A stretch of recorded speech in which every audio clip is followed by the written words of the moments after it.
അല്ല പറയുകയാണ്, യാ ഇബാദി, എന്റെ ദാസന്മാര്. ഇവിടെ ചിന്തിക്കേണ്ട വിഷയം ഞാനൊന്ന് പറഞ്ഞോട്ടെ. യാ ഇബാദി, എന്റെ ദാസന്മാര്, എന്റെ ദാസന്മാര്, എന്റെ ദാസന്മാര്, എന്റെ ദാസന്മാര്.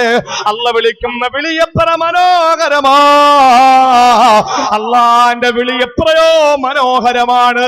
ഈ അബ്ദ് എന്ന വാക്കിന്റെ മഹത്വം നിങ്ങൾക്കറിയോ? അള്ളാന്റെ റസൂലിന് ഏറ്റവും വലിയ അനുഗ്രഹം അല്ല കൊടുത്തതിൽ രണ്ടെണ്ണമുണ്ട്. അല്ല കൊടുത്ത അനുഗ്രഹങ്ങളിൽ ഏറ്റവും വലിയ രണ്ട് അനുഗ്രഹം, ഒന്ന് ഖുർആൻ, മറ്റൊന്ന് ഇസ്രാ മിഅ്റാജ്. ഇസ്രാ മിഅ്റാജും ഖുർആനും. ഈ ഇസ്രാ മിഅ്റാജിനെ പറ്റി അള്ളാഹു ഖുർആനിലൂടെ പറഞ്ഞത് എന്ത് വാക്കും കൊണ്ടാ? സുബ്ഹാനല്ലദി അസ്റാ ബി അബ്ദിഹി.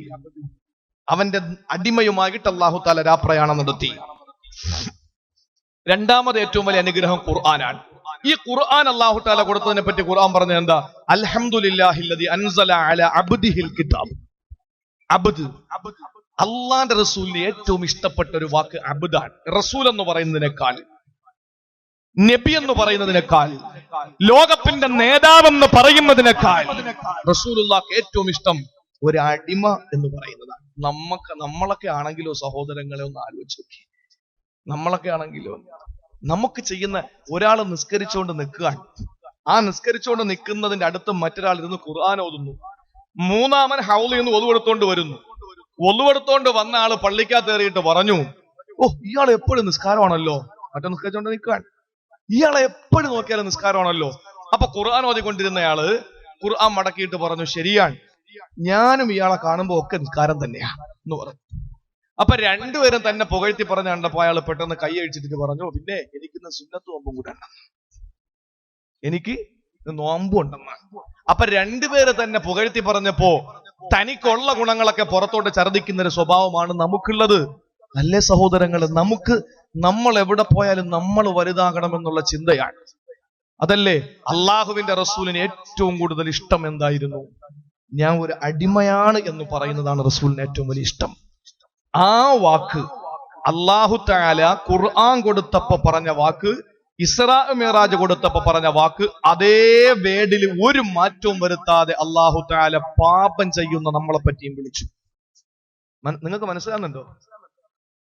നബിതങ്ങൾക്ക് ഏറ്റവും വലിയ അനുഗ്രഹം എന്ന് പറഞ്ഞാൽ ഖുർആനും ഇസ്രാ മിഅ്റാജുമാണ്. ഈ ഇസ്രാ മിഅ്റാജും ഖുർആനും അല്ല കൊടുക്കുമ്പോൾ അത് ഖുർആനിലൂടെ പറയുന്ന ഏറ്റവും ഇഷ്ടപ്പെട്ട ഒരു വാക്കുണ്ടാകണം. നമ്മളിപ്പോ 50 കൊല്ലം ജോലി നോക്കി അദ്ദേഹത്തിന് നമ്മൾ എന്തെല്ലാം പറഞ്ഞു. അദ്ദേഹം 50 കൊല്ലം നിസ്വാർത്ഥമായ സേവനം അനുഷ്ഠിച്ചു, ഇഖ്ലാസോടുകൂടി പ്രവർത്തിച്ചു എന്നൊക്കെ പറഞ്ഞ് അദ്ദേഹത്തിന് ഇഷ്ടപ്പെട്ട, അല്ലാതെ അയാൾ 50 കൊല്ലം ജോലി നോക്കി എന്നാണ് നമ്മൾ പറഞ്ഞത് അല്ല. അപ്പൊ അദ്ദേഹത്തിന് മഹത്വം കൊടുത്തപ്പോൾ നമ്മൾ അദ്ദേഹത്തിന് ഇഷ്ടപ്പെടുന്ന, അല്ലെങ്കിൽ അദ്ദേഹം ആഗ്രഹിക്കുന്ന, അല്ലെങ്കിൽ അദ്ദേഹത്തെ സദസ്സിൽ വെച്ച് സംബോധന ചെയ്യാൻ പറ്റിയ സഭ്യതയുള്ള ഒരു വാക്ക് പറഞ്ഞുകൊണ്ടാണ് നമ്മൾ അദ്ദേഹത്തെ അനുമോദിച്ചത്. ഇതുപോലെ ഖുർആനും ഇസ്രാ മിഅ്റാജും അല്ല കൊടുക്കുമ്പോൾ അല്ലാഹു തആല ഏത് വാക്കുകൊണ്ട് പറയണം? നബിക്ക് ഇഷ്ടപ്പെട്ട ഒരു വാക്കുകൊണ്ട് പറയണം. ആ ഇഷ്ടപ്പെട്ട വാക്ക് അബ്ദാണ്. ആ വാക്ക് കൊണ്ട് തന്നെയാണ് വെള്ളം അടിച്ചവനെ അല്ല വിളിച്ചത്. ആ വാക്ക് കൊണ്ടാണ് അല്ലാഹു തആല പലിശ വാങ്ങുന്നവനെയും വിളിച്ചത്. ആ വാക്ക് കൊണ്ടാണ് അല്ലാഹു തആല സീരിയൽ കാണുന്ന പെണ്ണിനെയും അല്ല വിളിച്ചത്. എന്താ? യാ ഇബാദി, എന്റെ ദാസന്മാരെ, എന്റെ ദാസന്മാരെ, സ്വന്തം ശരീരത്തോട് അക്രമം പ്രവർത്തിച്ചു പോയ ദാസന്മാരെ, ലാ തഖ്നതു മിർ റഹ്മത്തില്ലാ, അല്ലാഹുവിന്റെ ഔദാര്യത്തോട് നിങ്ങൾ നിരാശപ്പെടരുത്. നിങ്ങൾ ഒരിക്കലും നിരാശപ്പെടാൻ പാടില്ല. ഞാൻ അത്ര കഠിന ഹൃദയനൊന്നുമല്ല. എന്റെ മുമ്പിൽ വന്നിട്ട് യാചിക്കുന്ന ഒരാളെ കൈതട്ടിക്കളയാൻ ഞാൻ ആളല്ല. ദുനിയാവിൽ ഒരു പ്രതി തെറ്റു ചെയ്താൽ, കുറ്റം സമ്മതിച്ചാൽ അവന് ശിക്ഷ ഉറപ്പാണ്, ഇല്ലേ? ഒരാളെ കുത്തിമലത്തിട്ട് കത്തിയും കൊണ്ട് കോടതി ചെന്നിട്ട് പറയുന്നു ഞാൻ അവനെ കുത്തിയെന്ന് പറഞ്ഞാൽ അവൻ അപ്പോഴേ പിടിച്ച് സെല്ലിലടക്കുകയാണ്. അതേസമയം റബ്ബിന്റെ മുമ്പിൽ ഒരാൾ തെറ്റേറ്റു പറഞ്ഞാൽ അതിന് രക്ഷ ഉറപ്പാണ്. അതാണ് അള്ളാഹുവും കുട്ടിത്തമ്പുരാക്കന്മാരും തമ്മിലുള്ള വ്യത്യാസം. രാജ്യത്തെ അല്ലെങ്കിൽ ഈ കോടതി ഇരിക്കുന്ന ആളുകൾ, ഞാൻ കോടതിയെ കുറ്റം പറയുന്നല്ല, കുറ്റം പറയേണ്ട വിഷയങ്ങൾ പറയുമ്പോൾ നമ്മൾ പറയേണ്ടി വരും. മുസ്തഫ കമാൽ പാഷ എന്ന് പറയുന്ന അദ്ദേഹം ചില കാര്യങ്ങൾ പറഞ്ഞു. ഒരു പെണ്ണിന് 4 കെട്ടിയവനായ എന്താ കുഴപ്പമൊന്ന് ഞാൻ പറയുന്നു. നിങ്ങൾക്കറിയോ പാഞ്ചാലിയുടെ കഥ? ഇന്നലെ ശബ്ദം കേട്ട ഹൈന്ദവരൊക്കെ ഇവിടെ ഇരിപ്പുണ്ട്. മഹാഭാരതത്തിലെ രാമായണത്തിലൊക്കെ കഥ പറയുന്നുണ്ട്. എന്ത് കഥയാണ്? പഞ്ചപാണ്ഡവന്മാരെ സ്വീകരിച്ച പാഞ്ചാലി എന്ന് പറയുന്ന പെണ്ണിന്റെ കഥ പറയുന്നുണ്ട് രാമായണത്തിൽ. എന്താണ്? ആ പെണ്ണ് 5 ഭർത്താക്കന്മാരെ സ്വീകരിച്ചു, പഞ്ചപാണ്ഡവന്മാരെ. അവൾക്ക് പേരിട്ടു പാഞ്ചാലി. പക്ഷെ ഒരു നിബന്ധന വെച്ചു. ഒരു ഭർത്താവിനോട് പറഞ്ഞു 12 വർഷം എന്റെ അടുത്ത്, 12 മാസം എന്റെ അടുത്ത് വരാൻ പാടില്ല, 2.5 മാസം എന്റെ അടുത്ത് കഴിയണം. അടുത്ത ഭർത്താവിന്റെ പറഞ്ഞു 2.5 മാസം എന്റെ കൂടെ കഴിയണം. അങ്ങനെ ഓഹരി ചെയ്തു കൊടുത്തു. പക്ഷേ യുധിഷ്ഠിരൻ എന്ന് പറയുന്ന ഭർത്താവുമൊത്ത് ശയന റൂമിൽ കിടക്കുമ്പോൾ അർജുനൻ എന്ന മറ്റൊരു ഭർത്താവ് കയറി വന്നു, നിയമം തെറ്റിച്ചു. പാഞ്ചാലി അർജുനോട് പറഞ്ഞു, ഇതിന് നിനക്ക് ശിക്ഷയില്ലാതെ മറ്റൊന്നുമില്ല, അതുകൊണ്ട് 12 വർഷം നീ വനവാസത്തിന് പൊക്കോളാൻ പറഞ്ഞു. 12 വർഷം വനവാസത്തിന് പൊക്കോളാൻ പറഞ്ഞു. ഇല്ലെങ്കിൽ പറയട്ടെ, ഹൈന്ദവ സഹോദരനെ ശബ്ദം ശ്രവിക്കുകയാണല്ലോ, അവർ ശബ്ദം ശ്രവിക്കുകയാണല്ലോ. ഒരു പെണ്ണിന് ഒന്നിലധികം ഭർത്താക്കന്മാരുണ്ടായി പോയാൽ എന്റെ പ്രിയപ്പെട്ടവരെ കാട്ടിൽ കയറി മൃഗങ്ങൾ പിടിച്ച് നമ്മളെ തിന്നുകളയും. അള്ളാഹു നമ്മളെ കാത്തിരക്ഷിക്കട്ടെ. അതിന് വിവരമുള്ള ആലിമ്യങ്ങളുടെ അടുത്ത് ചോദിക്കണം, അതിനാ പണ്ഡിതന്മാരുള്ളത്. ഒരു നാട്ടിൽ ഒരു വിഷയം വരുമ്പോൾ ആ വിഷയത്തിൽ എന്താണ് അഫ്ളലുൽ ഇൽമി ഇൽമുൽ ഹാൽ, നമുക്ക് ഇപ്പൊ വേണ്ടത് എന്താണ്? ഞാനിപ്പോ വലിയൊരു പ്രസംഗം അങ്ങോട്ട് നടത്തിയിട്ട് ഞാൻ നിങ്ങളെ കാര്യം പറയുമ്പോൾ എനിക്ക് വേണ്ട സാമാന്യ ബോധം, സാമാന്യ വിവരം, സാമാന്യ മര്യാദ എന്ന് പറയുന്നത് നിങ്ങൾ ഇങ്ങനെ ടൈം നോക്കുന്നു, നിങ്ങൾ കോട്ടുവാ വിടുന്നു, ഉറങ്ങിത്തട്ടുന്നു, ഇങ്ങനെയൊക്കെ കണ്ടാൽ ഞാൻ ഇവിടെ നിന്ന് ആയത്തോതിക്കൊണ്ടിരിക്കലല്ല. അഫ്ളലുൽ ഇൽമി ഇൽമുൽ ഹാൽ, അപ്പോഴുള്ള ഞാൻ പഠിക്കേണ്ട ഏറ്റവും വലിയ ഇൽമെന്ന് പറഞ്ഞാൽ പ്രസംഗം നിർത്തുക, നിങ്ങളെ പറഞ്ഞു വിടുക, അതാണ്. അതല്ലേ വേണ്ടത്. സാമാന്യ ബോധം നമുക്ക് ഉണ്ടാകണം, ഒരു മര്യാദ നമുക്ക് ഉണ്ടാകണം, അതല്ലേ നമുക്ക് വേണ്ടത്. ഒരു മഹാന്റെ കഥ പറയുന്നുണ്ട്. അദ്ദേഹം ഒരാളെ പറ്റി ഉദാഹരണം പറയുന്നുണ്ട്. ഈ കടത്തു വള്ളത്തിൽ യാത്ര ചെയ്യുന്ന ഒരാള്, അയാള് വള്ളത്തിൽ കയറി, ഇങ്ങനെ പാവപ്പെട്ട ഒരു മനുഷ്യനാണ്. ആ മനുഷ്യൻ ഇങ്ങനെ ഒരു കള്ളി മുണ്ടൊക്കെ എടുത്ത്, ഒരു ബനീനൊക്കെ ഇട്ട്, ഒരു തോറത്ത് തലയിൽ കെട്ടിയിട്ട്, ഒരു മുറി ബീഡിയൊക്കെ വലിച്ചിട്ട് ഇങ്ങനെ തുഴഞ്ഞുകൊണ്ട് പോവാൻ. അപ്പൊ സൂട്ടും കോട്ടൊക്കെ ഇട്ട വലിയ ഒരു വിദ്യാഭ്യാസമുള്ള ഒരാള് ഇതിനകത്ത് കയറിയിട്ട് കുറെ ദൂരം അങ്ങോട്ട് ചെന്നപ്പോ എവന്റെ ഈ ലുക്ക് കണ്ടപ്പോ, എവന്റെ ഈ കോലം കണ്ടപ്പോ ഈ കയറിയ ഉദ്യോഗസ്ഥൻ ചോദിച്ചു, ഏയ് നിങ്ങൾക്ക് ബയോളജി അറിയൂ? അപ്പൊ അയാൾ പറഞ്ഞു, എനിക്ക് അറിഞ്ഞൂടാ. അപ്പൊ നിങ്ങളുടെ ജീവിതത്തിന്റെ കാൽഭാഗം നഷ്ടപ്പെട്ടിരിക്കാൻ. അയാൾ പറഞ്ഞു, ബാക്കി മുക്കാലുണ്ടല്ലോ, ഞാൻ എങ്ങനെയും തുഴഞ്ഞ് ജീവിച്ചോളാം, ഒന്ന് മിണ്ടാതിരുന്നാ മതി. പകുതി എത്തി, കുറെ അങ്ങ് ചെന്നു. ആ സമയത്ത് വീണ്ടും ഇയാളുടെ ഈ ലുക്ക് കണ്ടിട്ട് ഇയാൾക്ക് രസിക്കുന്നില്ല. ഇയാളെ ചോദിച്ചു, നിങ്ങൾക്ക് ആസ്ട്രോളജി അറിയോ? അയാൾ പറഞ്ഞു, അറിഞ്ഞൂടാ. ജീവിതത്തിന്റെ പകുതിയും പോയിരിക്കാൻ. അയാൾ പറഞ്ഞു, ബാക്കി പകുതി ഉണ്ടല്ലോ, ഞാൻ സന്തോഷത്തോടെ ജീവിച്ചോളാം. അങ്ങനെ ഓരോ ഓളജികളെ പറ്റി ചോദിച്ചപ്പോ അയാൾക്ക് അറിഞ്ഞൂടാന്ന് പറഞ്ഞു. ഇതിനിടയിൽ വലിയ കാറ്റടിച്ചു, വലിയ കാറ്റ്, കൊടുങ്കാറ്റടിച്ചു. ഈ ഇരിക്കുന്ന ഉദ്യോഗസ്ഥൻ പെട്ടെന്ന് ടൈ പിടിക്കും, പെട്ടെന്ന് ബാഗിൽ പിടിക്കും, പെട്ടെന്ന് മൊബൈലിൽ പിടിക്കും, പെട്ടെന്ന് അയാൾ വള്ളത്തിൽ പിടിക്കും. ആകെ ഒരു വെപ്രാളം. ഒരു കൂസലും ഇല്ലാതെ തുഴഞ്ഞുകൊണ്ട് നിൽക്കുന്നയാള്, അയാൾക്ക് ഒരു പ്രശ്നവും ഇല്ല. അയാൾ ചോദിച്ചു, ഏയ് നിങ്ങൾക്ക് നീന്തോളജി അറിയോ? അയാൾ ഞാൻ അറിഞ്ഞൂടാ. എന്നാ ജീവിതത്തിന്റെ മുഴുവൻ ഇപ്പൊ അങ്ങ് പോവാ, രക്ഷയില്ല. എന്റെ പ്രിയപ്പെട്ട സഹോദരങ്ങളെ, നമുക്ക് ആവശ്യം സാമാന്യ വിവരമാണ്. അത് നമ്മൾ മനസ്സിലാക്കുക. അതുകൊണ്ട് അള്ളാഹു വിളിക്കുകയാണ്, എന്റെ അടിമകളെ, എന്റെ അടിമകളെ, എന്റെ ദാസന്മാരെ. അള്ളാഹു ഇത്ര മനോഹരമായിട്ട് വിളിക്കുന്ന വേറെ ഏത് വാക്കാൻ? അള്ളാഹു തെറ്റ് ചെയ്യുന്നവരെയും വിളിച്ചു, യാ ഇബാദി, എന്റെ ദാസന്മാരെ, എന്റെ മക്കളെ. എങ്ങനെയാണോ ആ രീതിയിൽ അള്ളാഹ് വിളിച്ചിട്ട് പറഞ്ഞു, നിങ്ങൾ നിരാശപ്പെടണ്ട, ഞാൻ പാപം പുറത്തു തരാം, ഞാൻ നിങ്ങൾക്ക് പുറത്തു തരാം. പക്ഷെ ഒരു നിബന്ധനയുണ്ട്. എന്താണെന്നറിയോ? എന്താ നിബന്ധന? ഒന്ന്, ചെയ്തുകൊണ്ടിരിക്കുന്നത് അവസാനിപ്പിക്കുക, പിന്നെ ചെയ്യരുത്. 2, ചെയ്തതിൽ ഒരു ഖേദം നമുക്കുണ്ടാവുക, പടച്ചോനെ ചെയ്തു പോയല്ലോ. 3, ഇനി മേലാ തിരിച്ചാ തെറ്റിലേക്ക് മടങ്ങാതിരിക്കുക. ഇത് അള്ളാഹുമായി ബന്ധപ്പെട്ടതാണെങ്കിൽ. ഇനി ജനങ്ങളുമായിട്ട് ബന്ധപ്പെട്ടതാണെങ്കിൽ ഈ 3നോടൊപ്പം തന്നെ ഒന്നുകൂടെ ഉണ്ട്. ജനങ്ങളെ വാതോരാതെ പരദൂഷണം പറഞ്ഞു, ഏശനി പറഞ്ഞു, അവനെ കുഴപ്പത്തിൽ ചാടിച്ചു, അവനെ ചീത്ത വിളിച്ചു, അവനെ മർദ്ദിച്ചു, അവന്റെ അതിര് തോണ്ടി, അവന്റെ പൈസ അടിച്ചു മാറ്റി, അവനെ എല്ലാ രീതിയിലും ഉപദ്രവിച്ചിട്ട് നേരെ റബ്ബിന്റെ മുമ്പിൽ കൈ ഇങ്ങനെ ഉയർത്തി വെച്ചിട്ട് അല്ലാ അല്ലാ അല്ലാ എന്ന് വിളിച്ചാൽ പടച്ചോൻ പുറത്തു വരൂല. നീ അവിടെ നിന്ന് എഴുന്നേറ്റ് അവന്റെ വീട്ടിൽ പോയി ആദ്യം അവനോട് പൊരുത്തം ചോദിച്ച് അവൻ നിനക്ക് മാപ്പ് തന്നാൽ അന്ന് പുറത്തു വരും. കേൾക്കണോ? ഒരു അമുസ്ലിം സഹോദരൻ തൊട്ടപ്പുറത്തെ വീട്ടുകാരനാണ്. നിന്റെ വീടിന്റെ ബാത്റൂമിന്റെ വെള്ളം എല്ലാം കൂടെ അവന്റെ മണ്ടയ്ക്ക്, അവൻ ഹിന്ദു അല്ലേ, കിടക്കട്ടെ എന്ന് പറഞ്ഞ് അടിച്ചങ്ങോട്ട് വെച്ചു കൊടുത്തു. എന്നിട്ട് നീ പള്ളിയിൽ പോയിരുന്ന് ഇങ്ങനെ തസ്ബീഹായിട്ട് മറിച്ച് നടക്കുകയാണ്. പൊന്നു മോനെ, നിന്റെ തസ്ബീഹ് കളഞ്ഞിട്ട് നീ ആദ്യം പോയിട്ട് ആ വെള്ളം തിരിച്ചു വിട്ടിട്ട് അവനടുത്ത് പൊരുത്തം ചോദിക്ക്. സംഭവിച്ചു പോയി. അവിടെ ഇസ്ലാം ഒരിക്കലും മതത്തിന്റെ അതിർവരമ്പുകൾ അവിടെ വരച്ചു കാണിച്ചിട്ടില്ല. ഒരു മുസ്ലിമിനെ സംബന്ധിച്ചിടത്തോളം, എന്റെ പ്രിയപ്പെട്ട സഹോദരങ്ങളെ, എല്ലാവർക്കും പരലോകം ഉണ്ടെന്നല്ലേ വിശ്വസിക്കുക, അല്ലേ? നമ്മൾ മാത്രമാണോ? ഇവിടെ ക്രിസ്ത്യാനികളുണ്ടോ? ഉണ്ടോ? ക്രിസ്ത്യൻ പള്ളിയുണ്ടോ? ഒരു 10 കിലോമീറ്ററിന്റെ ഉള്ളിലുണ്ടോ? ഉണ്ട്. ക്രിസ്ത്യാനികളുടെ പള്ളികളിൽ നിങ്ങൾ കേട്ടിട്ടുണ്ടോ? നമുക്ക് മാത്രമാണോ സ്വർഗമുള്ളത്? നമുക്ക് മാത്രമാണോ? അല്ല. നമ്മൾ മാത്രമല്ല സ്വർഗത്തിൽ വിശ്വസിക്കുക. അമുസ്ലിം സഹോദരങ്ങൾ, ക്രൈസ്തവ സഹോദരങ്ങള് സൺഡേ സ്കൂളിലൊക്കെ നിങ്ങൾ നോക്ക്, അവരൊക്കെ പറയുന്നത് എന്താണ്? ഞായറാഴ്ചകളില് ക്രിസ്ത്യാനികള് പള്ളിയിലെ ഫാദറിന്റെ മുമ്പിൽ, വികാരി അച്ഛന്റെ മുമ്പിൽ ചെന്ന് കുരിശുമാല അണിഞ്ഞിട്ട് അവര് കുമ്പസാരം നടത്തിയിട്ട് അവര് പറയുന്നത് എന്താണ്? അവര് പ്രാർത്ഥിക്കുന്നത് എന്താണ്? പരലോകമുണ്ടെന്നല്ലേ അവര് പ്രാർത്ഥിക്കുന്നത്? അവര് പ്രാർത്ഥിക്കുന്ന പ്രാർത്ഥനാ വാചകങ്ങൾ എന്താണ്?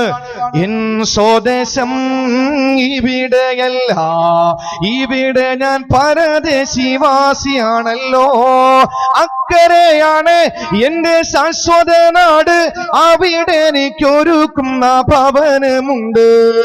അക്കരയ്ക്ക് യാത്ര ചെയ്യും സിയോൻ സഞ്ചാരി, ഓളങ്ങൾ കണ്ടു നീ ഭയപ്പെടേണ്ട, കാറ്റിനെയും കടലിനെയും നിയന്ത്രിപ്പാൻ ഒരുവൻ പടവിലുണ്ട്. അവർ പ്രാർത്ഥിക്കുന്നത് അങ്ങനെയാണ്. എല്ലാം കണ്ടുകൊണ്ടൊരു ദൈവം ഇരിപ്പുണ്ട്, ഇവിടെയല്ല എന്റെ ജീവിതം, അവിടെയാണ്.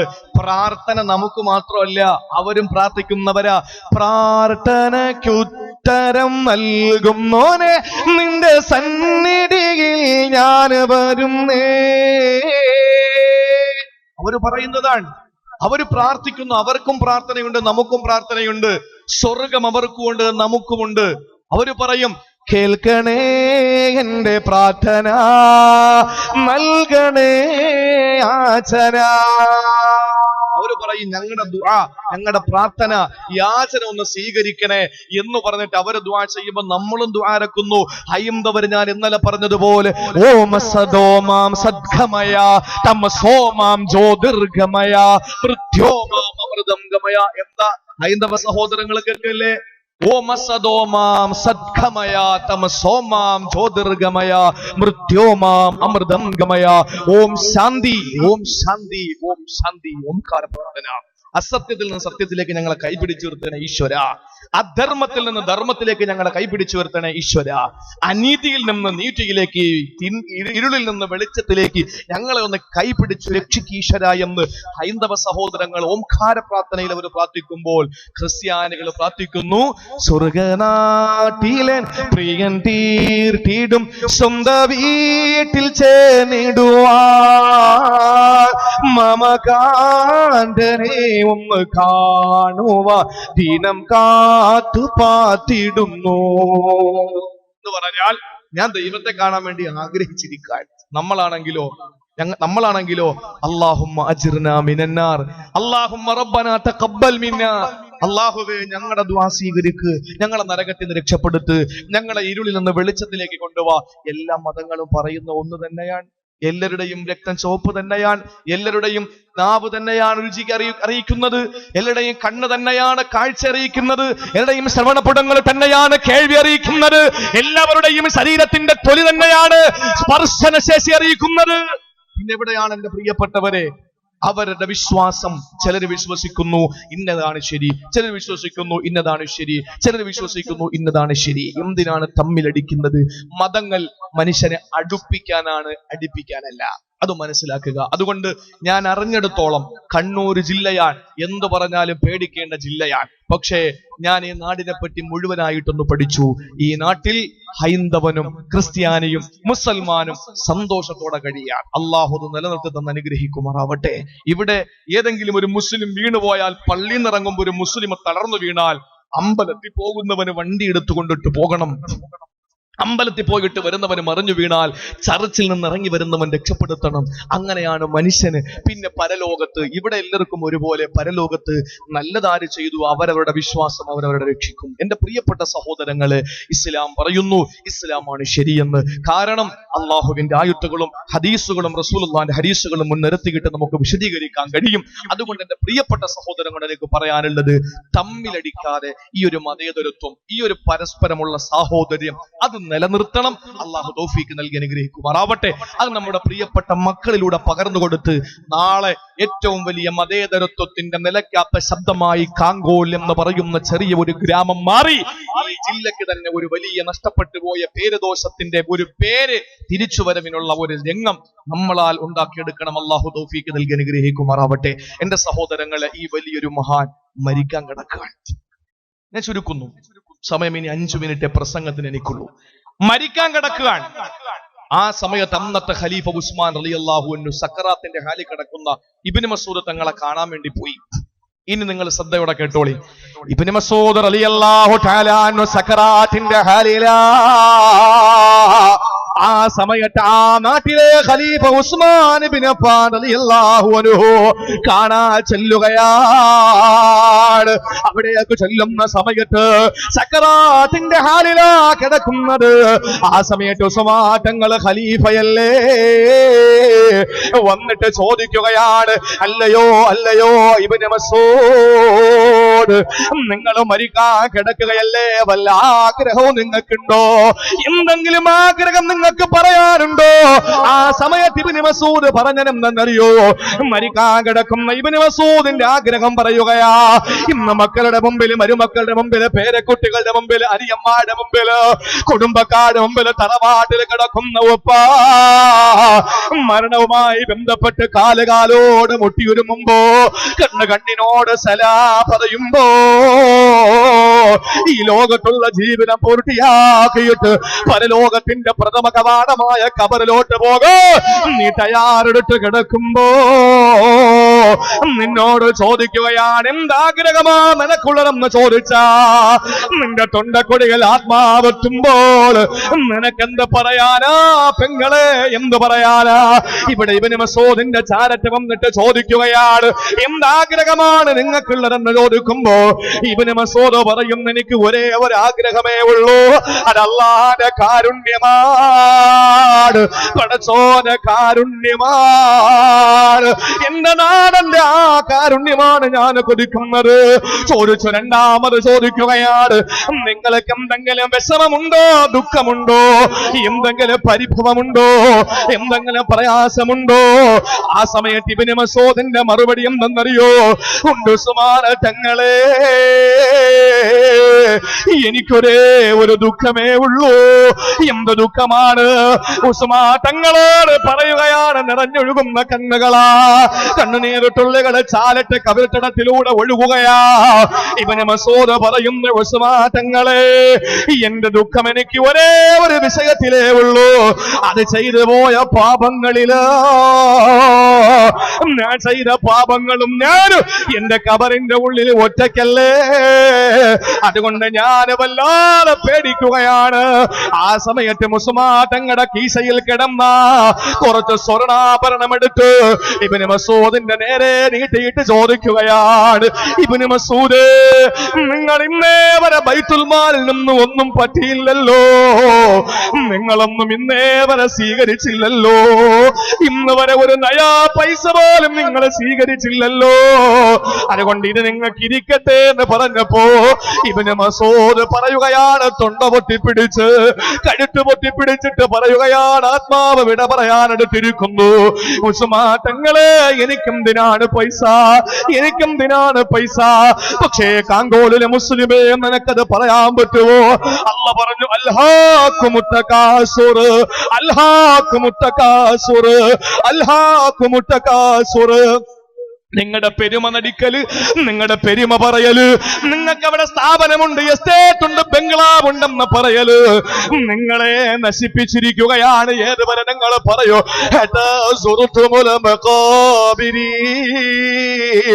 നിങ്ങളുടെ പള്ളിക്കാട്ടിലേക്ക് കൊണ്ടുവെക്കുന്നത് വരെ പറയുമെന്നാ ഇവിടെ ഇബ്നു മസ്ഊദ് ഉസ്മാൻ എന്ന ഖലീഫയോട് ചോദിക്കുകയാ, എനിക്കെന്തിനാ കാശ്, എനിക്കെന്തിനാ പൈസ, എനിക്കെന്തിനാ?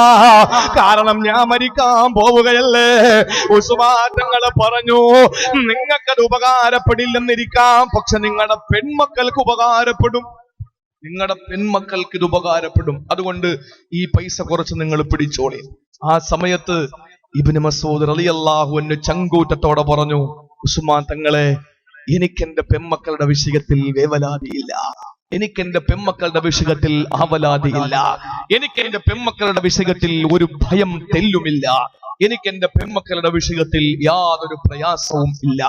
എന്തുകൊണ്ടെന്ന് ചോദിച്ചപ്പോൾ, പണമുണ്ടാക്കാൻ എന്റെ പെൺമക്കൾക്കറിയാം, അത് നെയ്യപ്പവും ഉണ്ണിയപ്പവും വെള്ളപ്പവും ചുട്ടിട്ടല്ല, മറിച്ച് ഇബ്നു മസ്ഊദ് റളിയല്ലാഹു അൻഹു പറഞ്ഞു കൊടുത്തു, എന്റെ പെൺമക്കൾ ഇന്ന പെൺമക്കളാണ്, അവർ ഇന്ന രീതിയിൽ പൈസ ഉണ്ടാക്കുന്നവരാ, ഇന്ന രീതിയിൽ അവർക്ക് പൈസ വരും, എനിക്ക് ഉറപ്പുണ്ട്, അതുകൊണ്ട് നിങ്ങൾ തരുന്ന പൈസ എനിക്ക് വേണ്ട. അതെങ്ങനെ പൈസ ഒപ്പിക്കുക? അത് ഇൻഷാ അല്ലാഹ്